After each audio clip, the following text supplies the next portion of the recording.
today's topic is Vietnam, Land of the Ascending Dragon. This is a program we're going to be running about this time next year, end of November of 2023. And I'm really excited about it because it's a bit of a more in-depth way to experience this incredible country of Vietnam. Yeah. Just a couple of words about Wheel and Anchor. For those members who are new, we are a community that we started about 5 years ago, so just a couple of years before the pandemic came along, with a mission to sort of travel in a way where we all, as most of the members in our group, are quite well traveled already, and we have a way of sort of exploring the world with curiosity, with a yearning to learn about new cultures and traditions and all the rest of it, and doing so with a bit of a soft touch. And that's kind of the philosophy. It's embodied in our Travelers Creed that brings us as travelers together. And that's really resonated through the trips that we've run over the last couple of years. Well, this year's been the first year that we've run travel since obviously COVID. I have a personal mission and a goal in life, which is to help people, particularly Canadians. So our members are overwhelmingly Canadian. We have only a handful from other countries. My goal is that everyone get a chance to be well-traveled and well-connected. And so what I mean by that is that you really experience the world through a bit of a different lens and, go up a bit beyond the usual tourist track. And in doing so, invariably, you run into other people who share the same philosophy as travelers, and a lot of wonderful people along the way in the countries that we visit. So that is our approach. So joining me today is my name is Gordon. I'm the founder of Wheel and Anchor. In the background today, my colleagues Paula and Barb, our senior trip specialists who look after our members and answer all questions and get you signed up on any of our trips. And we have Cupie today, joining us from Vietnam all the way. Thank you for getting up bright and early in the morning for our webinar this morning. You're based in Ho Chi Minh in Saigon, is that right?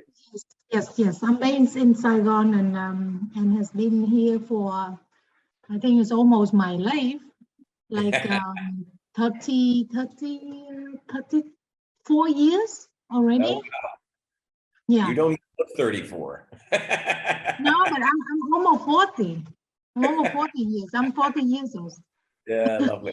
For a lot of Western Asian people look young. Her team have been very helpful at getting us the program put together. And so she's going to share with you some of the highlights of our trip. So today's agenda, as per usual, we're going to take you on our little online journey through Vietnam as we make our way from Ho Chi Minh, otherwise known as Saigon in the south, all the way up to the central part of Vietnam and then to the north, Hanoi and Ninh Binh.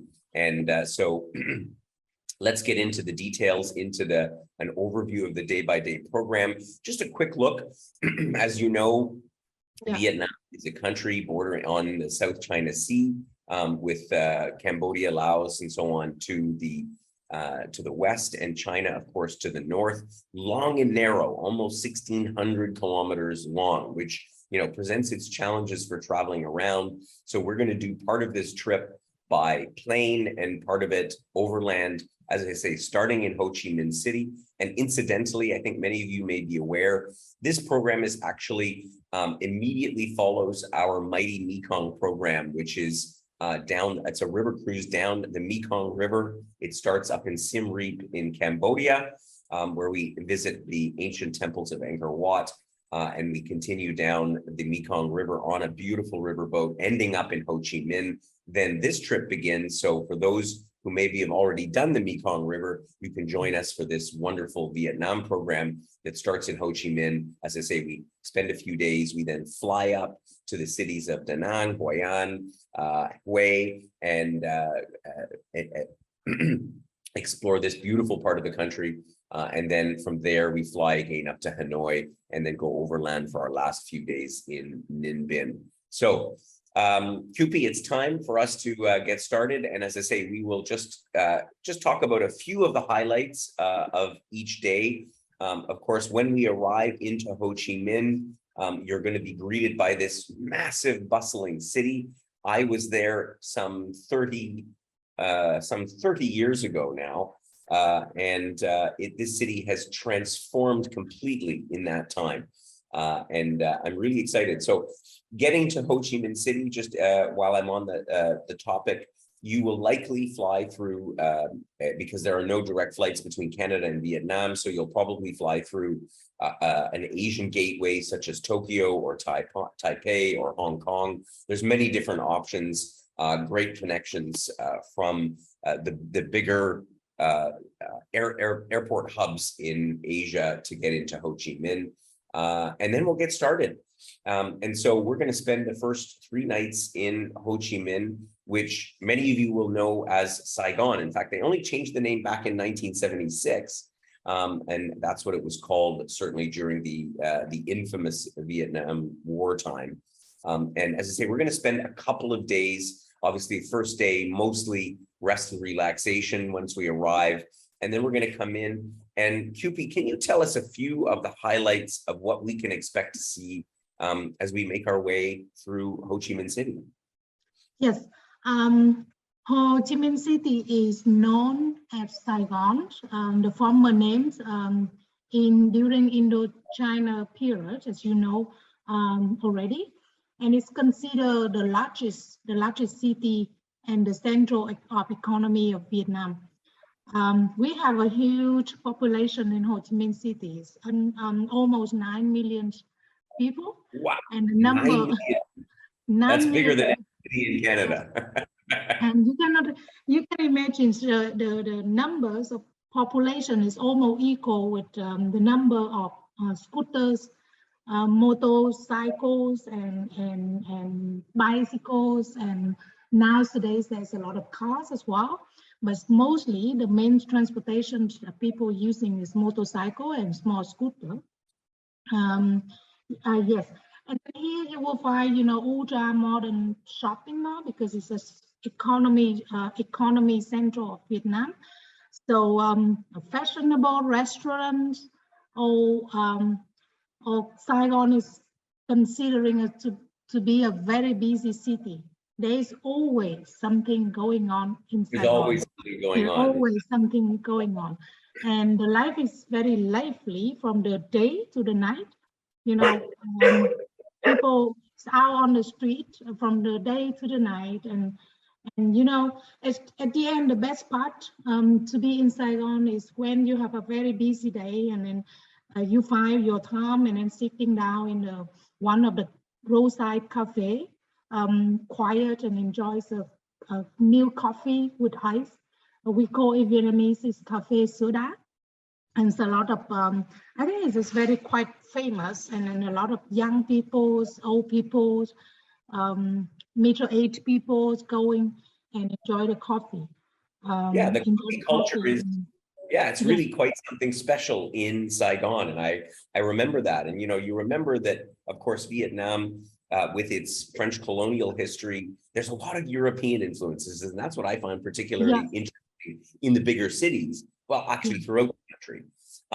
And so we will see some of the highlights today, and there's so much to see in Ho Chi Minh that you need a week or two to sort of see everything. But one of the things that we'll see on the 3rd day of our trip, which is really an incredible complex. And of course, it is high on the tourist agenda, I will admit, but I think you can't visit Ho Chi Minh in the south part of Vietnam without going to Cu Chi. I have quite clear memories of it, even though it was over 30 years ago since I visited there. Give us a short summary about what Cu Chi is all about. What is it? Why are we visiting it? Yes, Cu Chi Tunnel which is located like 2.5 hours by driving from Saigon, and it is I think it's the most complex underground built by Viet Cong during the war. And coming here, you can, this is a immense immense network connecting the tunnels underground, from Kuti to almost Saigon River. And you know people live under the ground. There's three levels in the tunnels, and it's so small. It's only Vietnamese people during the war can go in. And then yes, because we are very small. And then when Americans trying to go in or discover the tunnels and trying to go in, and there's a trap under over there, and they can go all the way long, and then there's one point that they cannot go further, and they cannot turn back to go out as well. So that is the most interesting. And I really don't know how they built the tunnels, but it is amazing. Yeah. When you visit.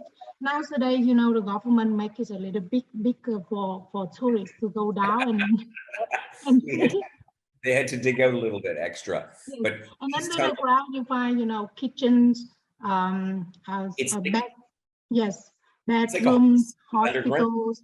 Yes, everything happened underground, and then on top of the ground, you find nothing, because they covers by a lot of leaf, dry leaf, dead leaf, and trees and everything. One of the amazing I think is kitchens were discovered and was designed by one of the famous Viet Cong. And because when you cook, then the smoke go up, and then American will be able to find it, right? But Exactly. yes, but they was able to design the kitchens that the smoke doesn't go out at all. Exactly. Yes. Exactly. Yeah. Yeah. It is quite an incredible spectacle to see Cu Chi, and will be one of the many memorable parts of the trip, for sure. We'll take a whole day in Ho Chi Minh for you to explore on your own. In fact, we have a couple of 3 days built into the trip. Our members that have traveled with me know my philosophy that having lots of time or sufficient time to explore on your own is really a big part of traveling. That you've always got your host and our local guide, and there's everything is there for you. And wandering out into Ho Chi Minh is just a wonderful experience. One of the things that we do at the beginning is teach you how to cross the street, because Westerners Westerners are always never a little bit timid about these wide streets with thousands of motorbikes passing, but that's all part of the fun and the experience, and it will be fine. Kewpie, can you give us one or two examples of some of the things that our members might do on their free day in Ho Chi Minh? Yes, as I mentioned earlier, so there's a lot of roadside coffee around, and then it's up to our guests to choose, to walk around the cities in the centrals and send a postcard back home to their family and friends. Sit down on the coffee, and then looking around to see, and to enjoy the dynamic scenes unfolding around. To see young people, and always somebody hurry to do something, and do go to the local market, and then see local stuff like lacquerware shopping. That is one of the options. And the other option is, there's many other things around Saigon as well. You can do, go to the fine art museum, or do I don't need to talk about Mekong, because people are going from Mekong, so they Right. know very well. So there are literally countless things to do around Ho Chi Minh. So many very cool museums dedicated to obviously the war, but also to the French colonial past. And you get a great sort of this juxtaposition between Ho Chi Minh today as a modern, Asian economic hub, but at the other hand, it has so much interesting remnants from the history. It's super cool. So we will spend a lovely few days. From here, we fly up to Danang, which again was a city that became quite famous during the Vietnam War time. But we're going to head down to Hoi An, not far away, which is an old port town. In fact, it was sort of frozen in time because it was basically, I guess, abandoned for some years. Is that right, QP? I'm sorry, can you I was repeat thinking that? about Hoi An being a former port town that was basically abandoned, like it was not harmed during the war, and so it's like a Yes, relic. yes. Yes, this exceptionally well preserved example of the trading post, which was active from 15th to 19th centuries, and coming and Hoi An ancient house also received World Heritage Site from UNESCO, and coming here, it's offer a site of its own old street with ancient houses painted in yellow, and also you see the colorful scenes with merchant house, small house, and the government doesn't allow people to build any big building or big houses. All had to be built under the old port, and that's the style. And at night it decorated and lighted by silk lanterns, and the whole house was lighting. It's really, really, really, really beautiful. Magical. Yes. Walking around at night it's quite a spectacle during the day, as you say, all the buildings in yellow, but lit up with the the lanterns at night makes it truly amazing. So the following day, we're actually going to venture out on bicycles. Yes. But for those that prefer not or not comfortable with riding bikes, we have the option to go by motorbike, by not driving yourself, but a chauffeured motorbike. Common way to get around in Vietnam, by the way.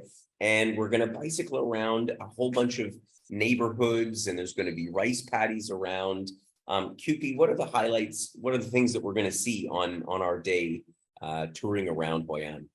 Yes, today we can call it farm to table.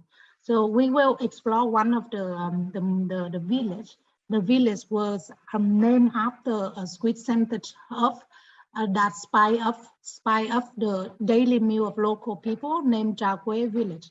And then in Chao Quế, you will be able to interact with local families and got the explanation about the different flavors and how they plan the earth and move to the market to sales for daily life of local people. And then, like you just mentioned, that we will take the bicycle and go around the neighborhood and visit one of the local markets, Cô Ba Lê. And then, from there you meet your cooking coach, who will explain to you the different flavor of ingredients that we will buy to come back to the cooking stations and then enjoy the cooking on your own, and then also the highlight, the Hoi An ancient town is surrounded by Thu Bon River, and one of the highlights is, after cooking class, you will be able to enjoy 30 minutes at least relaxing with some liquid refreshment drinks on the boat surround the river to look at different sides of the river. One side is a countryside, and the other side is ancient town, which is very different and very beautiful and relaxing. Yeah. It'll be a great way to wrap up the day, sailing down the Perfume River as we make our way back to our hotel. You'll have a chance to spend here a day exploring on your own. And again, as I say, it's so important that you have the time. Obviously, we're there, the host, the local guide, to sort of point you in the right direction, depending on what your interest is. But my experience of Vietnam from all those years ago that I was last there, but from many of these cities in Asia is that just ambling around is the best way to get a feel for and a sense for you know, all the goings on there. And it's the hustle bustle. The people are so friendly, you know, sampling food everywhere. Vietnamese food, if you haven't had it before, so delicious. And as Kewpie said, we'll be learning a little bit how to prepare it and so on. So there'll be lots on offer to do on a free day. From Hoi An, then we make our trip up overland. We go up over a high pass called the Pass of the Clouds. This really sticks out in my mind, the journey from Hoi An up to Hue. And then here we visit another very important city. In fact, Hue, the citadel there, which is one of the main points, was sort of built. It was modeled after the Forbidden City in Beijing. For those of you who've been to that mammoth complex, Kewpie, tell us a little bit more about Hue and what the visitors can expect to experience there. Yes, situated on the banks of the romantically Mekong River. You know, Hue is considering as an imperial citadel. Going to Hue, you will find, you know, something peacefully. You know, Hue is also, for many Vietnamese people, it's considered as a romantic city and a city of love, you know. Yeah. And it's a city for, yes, and it's a city, it's a very beautiful city, it's a very quiet city and peaceful. And, you know, it's a city of people who love architectures and also who is make up for Vietnam gastronom. You know, one of the highlights in Hue is you exploring the moated citadels on the northern of the riverbank, which we will be able to explore in Hue. There's a lot of, you know, there's a lot of way to visit the cities by cars, by cyclos, you know, by also walking. Exactly. Yes, and beautiful pagodas, beautiful colonial building pagodas, temples, pagoda temples. We spent a whole day devoted to the tombs and pagodas. That's basically the second day that we spend in Hue. Yeah. And see some of these like Min Mang and a few others. And these structures are, you know, really quite mind-blowing. Yeah, let us know about a couple more, Kewpie. Yes, and you know, there's a couple of very famous tombs because, you know, Hue is surrounded by big and small tombs because it's considered a citadel city. So there's a lot of kings was living in the past here. Of course, every king built their own tomb. And then the most famous tomb is Minh Mang, Từ Đức, and Khai Đến. Minh Mang is the one that we will visit, and perhaps is considered as the most beautiful tombs in Vietnam, in Hue. It's not as big as Khai Đến, but it's very, very beautiful. It's covered by trees and you know, it's just miracle when you visit and enter into the tomb and then you see the atmosphere surround the tomb. Yeah, doesn't look like a tomb. It's totally serene. It really is. These things are a very, very special, and you know, have a special place in sort of that fabric. Yes. Of Vietnamese culture. So our experience in Hue, I think, will be, you know, as Kewpie said, it'll be romantic, it'll be serene, it'll be, you know, some beautiful tombs, pagodas, and of course the perfume river that will again sail along as well. From there, it gets a little bit busy again, because then we go up to Vietnam's northernmost city, and of course the capital, Hanoi. And so my recollection of Hanoi is very different from Ho Chi Minh. And so, you know, if you think about countries with, major urban centers. You have one where it's the economic hub and it's buzzing with activity and all the rest of it. And then you have often a political center or capital, and that's what Hanoi is. It's the political capital of the country. Well, again, tell us a little bit more about Hanoi and what it's all about. Hanoi is one of the world's most ancient capitals. We have more than 1,000 years history. And Hanoi is the capital of Vietnam, and it's very different comparing with Hoi An or Saigon. If you see Saigon is a busy city, then Hanoi is a very slow city. For Hanoians, there's nothing to be hurry. Everything needs to be slow.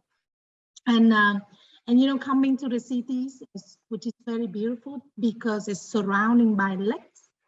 There's a lot of lakes surrounding, right. And then trees, park. And one of the amazing image that you can explore is in the mornings, many local people, young, old, coming to the lake, the park, and do exercise, running, Tai Chi, and which is very beautiful doing Tai Chi, and you can join the Tai Chi with the local people in the morning. And then also surrounding by, classics, colonial architectures, buildings built by French rulers, and also temples, pagodas, and opportunity to interact with the monk in the pagodas, or doing Tai Chi class, or meditations, things like that. And also, yes, I was going to say, such an important part of the experience is getting in and participating in some of these things. And I know that, I think back at home in Canada, and sometimes you go to urban parks and you'll see, people, particularly of Asian descent, doing Tai Chi and all the rest of it. And, I always remember as a kid thinking, oh, that's kind of strange. But actually going and partaking in that, if you haven't had the pleasure of doing that before, is just such a special experience to, connect with your body, connect with your soul, and go out there and be a part of that. I tell you, it's a little mini transformation in and of itself. Hanoi is also famous for its water puppets. And I think we're going to see a little water puppetry show as well. Is that right? Yes, we will be able to enjoy the water puppet shows. And the theater is located in old quarters, where you can, after the shows, you can walk around the old quarters on your own and have a cup of cocktails before dinner by one of the little bars looking by the lake, and Hanoi is also famous for cuisines, and then in old quarters you can, imagine you walk through the old quarters with a lot of little boutique shops, and then you find a little alley hidden in the quarters, and then where you go in, there's a lot of local people selling noodles and little local cake, and which is very beautiful houses. Super beautiful. Painted by green, something like that, and then it just amazing experience, and very different with Western countries. And Vietnamese people is also famous as friendly people. So we always smile, especially with tourists. So you will feel like very welcome, walking through the old quarters.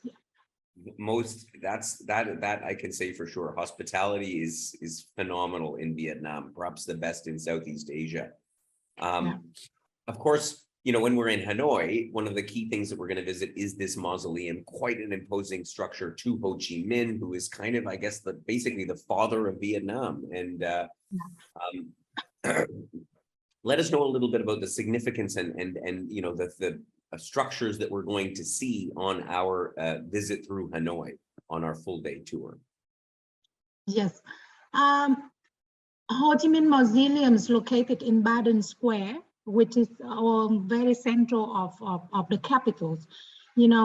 Here here they restore, you know, alcohol body, as you know already. For many of us, I think for all of us, it's the symbol of Vietnam. Symbol of Vietnam, because everybody respect him, and he's a great person. So so one of the amazing thing is Vietnam government spend a lot of money to keep his body, you know, to keep his body over there. And then, you know, the dark gray marble building have hundreds of Vietnamese from over the countries to come and standing the line waiting just to see his body.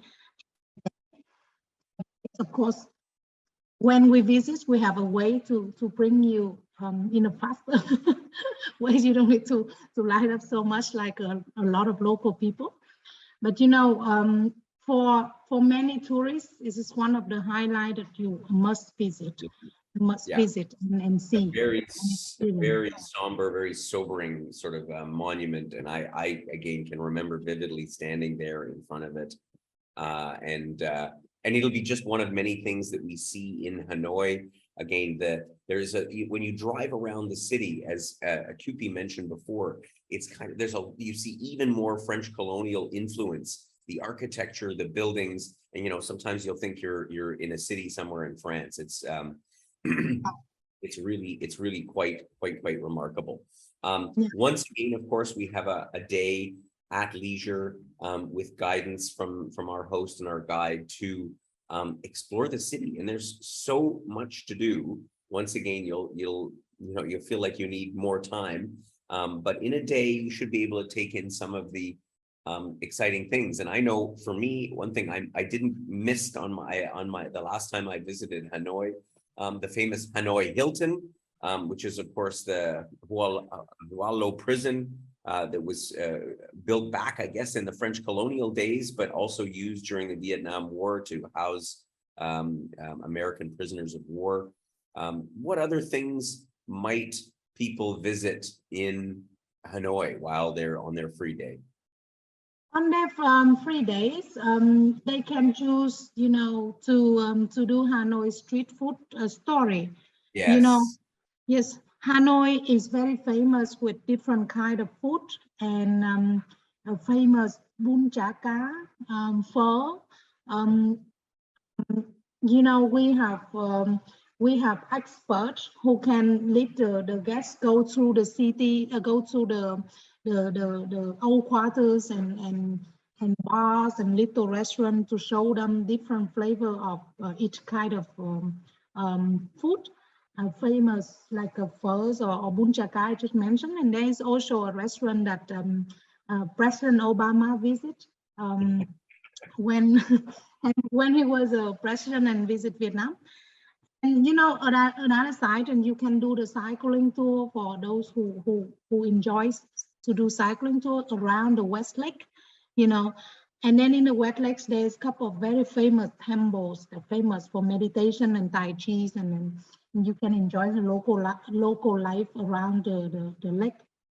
And during the night, you know, you can enjoy local beer. You know, Hanoi is very famous for local beer, cold beer, Hoi.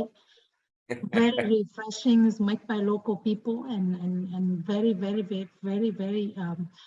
delicious. You know, my husband loves, you know, Vietnamese beer. I remember them being very tasty as well.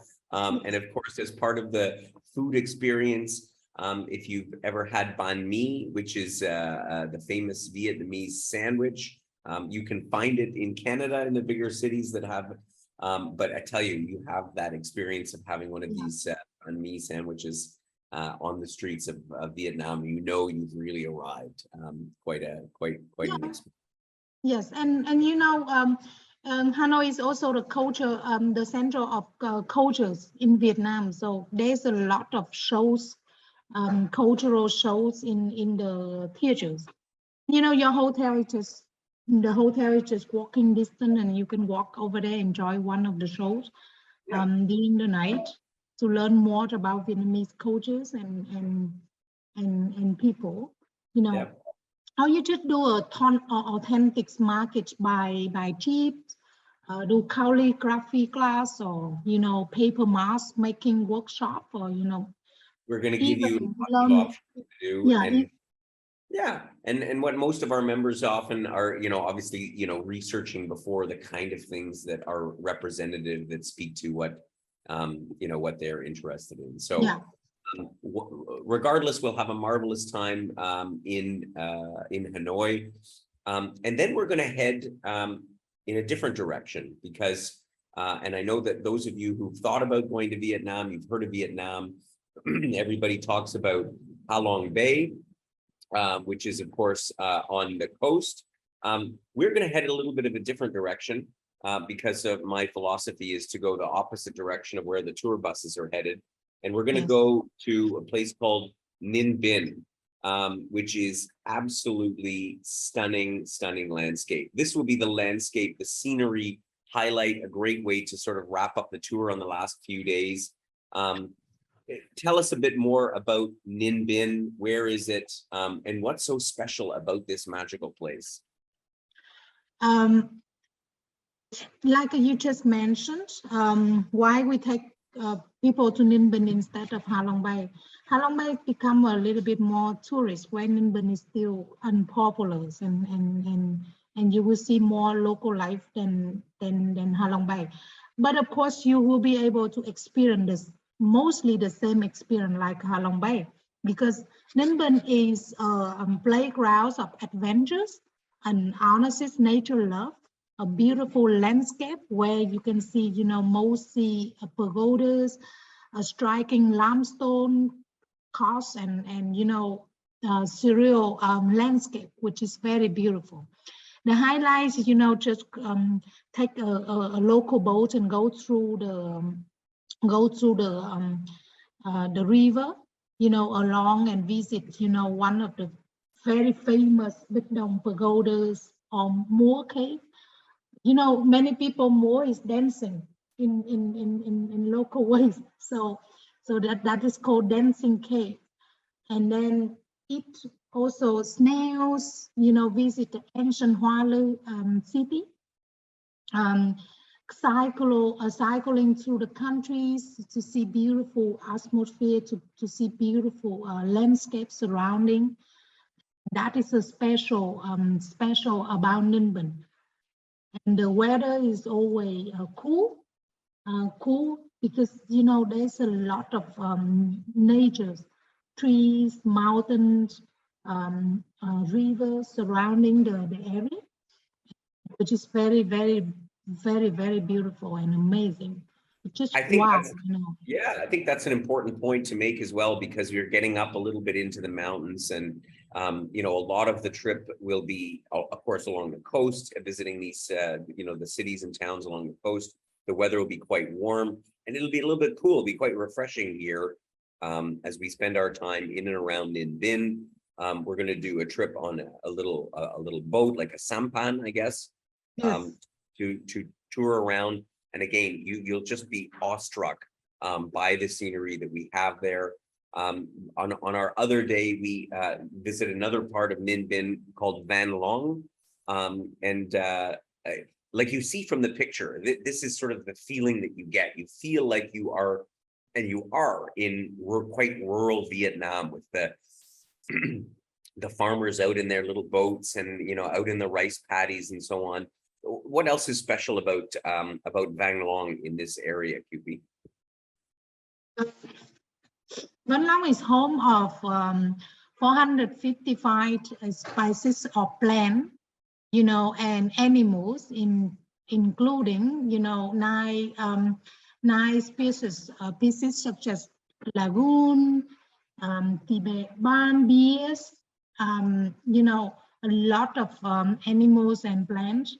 And when you do the sampan throughs, and then you will see, all on the side is also the some of the rice field, and surrounding by mountains, which is very beautiful, like the pictures you are showing. and you know, you will be able to relax in an absolutely level of relaxing. You know, that you know, like you can, you know, do the meditations, and which is very, very, very, very beautiful It, atmosphere it, surrounding. Yeah. it will be a very beautiful way to sort of round out this trip, and give you just such a lasting memory about Vietnam. Yes. From Ninh Binh, we head back to Hanoi. We'll spend one more night, and we're gonna do a little trip before we head out to visit this pagoda, Bích Dong. I didn't get to see this one before, but what's special about this one?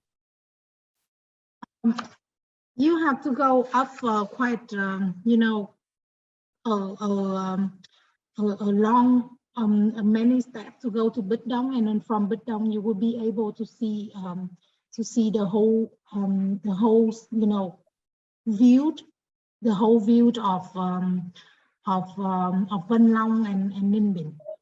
You know, it's absolutely beautiful, and most, you know, photo a place to do the photo surrounding the area. The last Instagram photos or whatever it may be.